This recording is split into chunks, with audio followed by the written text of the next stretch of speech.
పాపము వలన బాధం ఎంత కష్టో తెలిసింది కాబట్టి మళ్ళీ బాధ రాకూడదంటే పాపం చేయకుండా ఉండాలి. పుణ్యాన్ని చేసుకోవడానికి ఇది శరీరం ఉపకరణం. అందుకు కాళిదాస మహాకవి శరీరమాద్యంకులు ధర్మ సాధనం అంటాడు. ధర్మం చేయడానికి ఇది సాధనం. అది తెలుసుకుని ప్రవర్తించాలి. లేకపోతే దీంతో పాపం చేసే దుఃఖం వద్దంటే ఎలా మానుతుంది?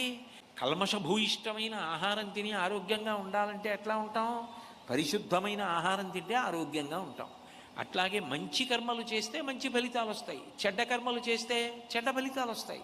నీకు మంచి ఫలితాలు కావాలనుకుంటే చెడ్డ కర్మలు చేయకుండా ఉండడం ఒక్కటే లోకంలో పరిష్కారం అవుతుంది. సృష్టికి లయకి మధ్యలో ఉన్నదే స్థితి.